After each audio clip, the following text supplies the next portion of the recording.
Halo teman-teman, hari ini kita masuk ke part 2 dari caption copywriting. Misalnya ya, di Google aku mengetik kata kunci yaitu cheese tweet.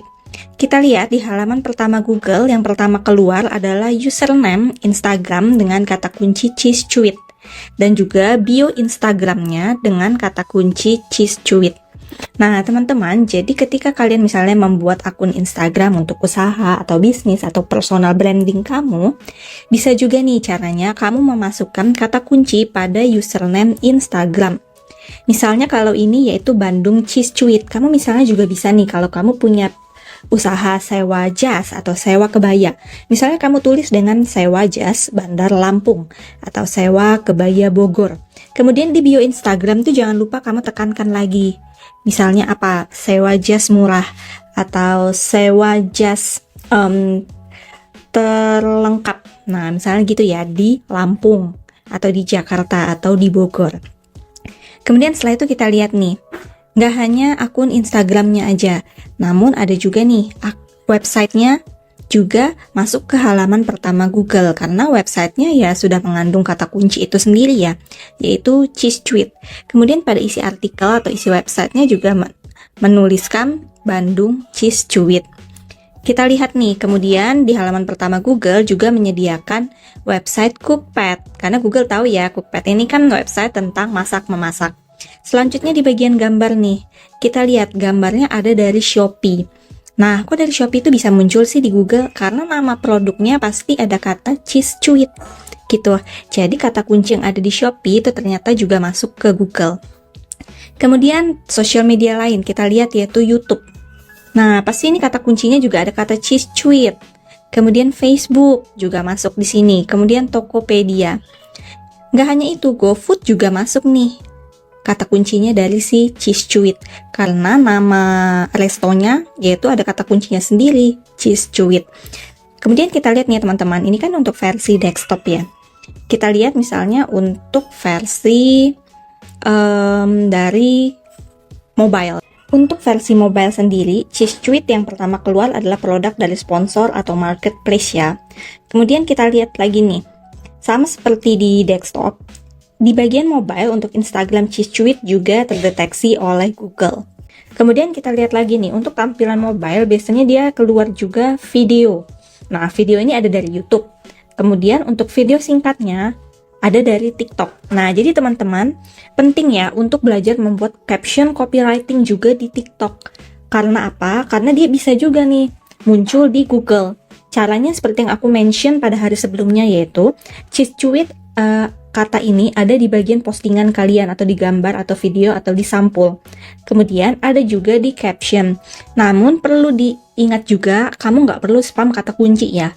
Baik itu di artikel SEO maupun di copywriting dari post foto atau video atau lainnya, itu nggak perlu spam kata kunci. Jadi kata kunci tetap ada tapi natural aja.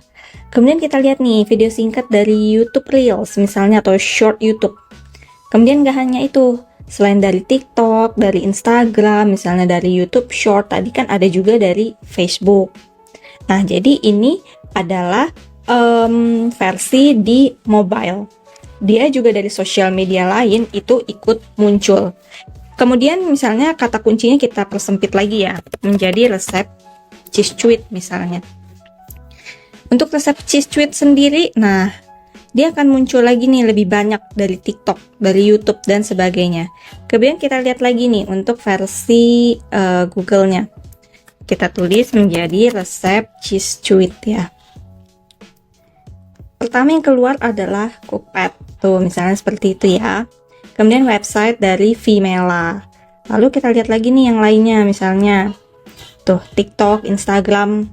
Nah, jadi teman-teman kalau misalnya kalian punya produk atau usaha, kalian bisa nih bikin dari caption yang ada di sosial media, kemudian disinkronkan di seluruh sosial media kalian, TikTok, Facebook, Instagram misalnya. Kemudian dari situ bisa kalian langsung jualan nih. Kalau udah misalnya bikin resepnya ya, kemudian gambaran umum resep, lalu bawahnya kalian tulis nih misalnya kalau mau pesen Bogor di mana gitu misalnya gitu ya. Jadi teman-teman kayak bikin video yang ngalir aja atau natural aja gitu, disesuaikan dengan personalnya penonton. Jadi kayak nggak perlu langsung jualan, tapi kalian kayak ada bikin dulu storytellingnya. Kemudian contoh lainnya nih, misalnya yaitu kita ketik di Google Daster Sarwendah ya. Nah, dia biasanya muncul adalah akun Instagramnya lagi, karena ada username-nya, kemudian marketplace-nya. Lalu kita lihat nih, di Instagram muncul, kemudian dari Blibli, dari Shopee juga muncul. Kita lihat nih, ini kan tadi versi desktop, kita lihat untuk versi ini, mobile-nya nih. Pertama adalah dari marketplace. Kemudian kita lihat lagi nih, biasanya untuk video apa? Nah, video singkat nih. Misalnya kamu adalah seorang affiliate. Nah, jadi kamu bisa ngupload di Reels TikTok atau di Reels Instagram atau Facebook seperti ini misalnya. Jadi kalian sambil videonya tapi juga sambil ada jualannya gitu.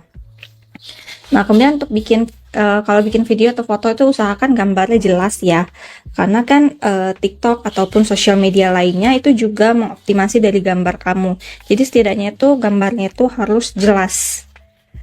Kalau misalnya dibilang bagus, ya bagus. Cuman itu kan apa namanya ya, dari perangkat masing-masing gitu ya, dari ponsel atau dari alat rekam masing-masing.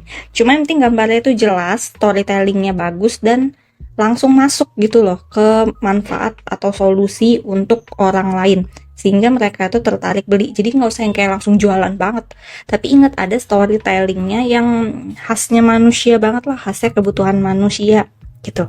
Kita lihat lagi ya, misalnya untuk produk skincare ya, kita lihat dari skincare Skin Angel ya misalnya.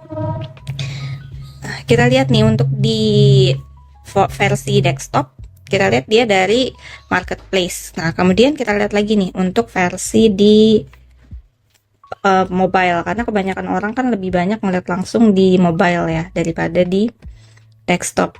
Kita lihat untuk bagian videonya dia muncul nih, misalnya dari gambar dia muncul, bahkan websitenya Tribun aja dia masuk.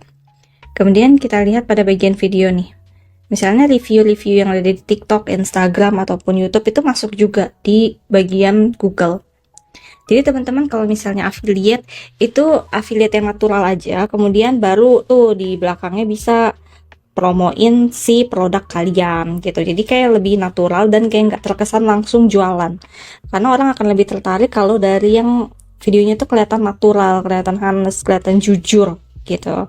Jadi teman-teman untuk affiliate itu nggak hanya produk skincare ya, misalnya kalian punya jasa apa misalnya atau produk apa, nah itu bisa untuk memperbaiki caption kalian disinkronkan nih dengan yang ada di YouTube, yang ada di Facebook, yang ada di TikTok. Jadi itu ya samain aja, nggak apa-apa copywritingnya. Nanti kalian sesuaikan aja nih dengan akun kalian, karena setiap akun itu kayak punya khasnya sendiri loh. Oh, misalnya setelah beberapa bulan, 2 bulan atau 3 bulan kemudian ternyata kelihatan nih kalau akun gue copywriting captionnya gini gini gini. Atau misalnya bahkan bertahun-tahun, 1-2 tahun kemudian baru kelihatan nih, oh ternyata gue harus bikin yang satu topik aja gitu, nggak bercampur aduk dengan topik atau jualan lainnya. Jadi fokus aja nih misalnya di skincare aja gitu. Nanti kalian akan dapat sendiri kok ciri khas dari akun kalian gitu ya teman-teman.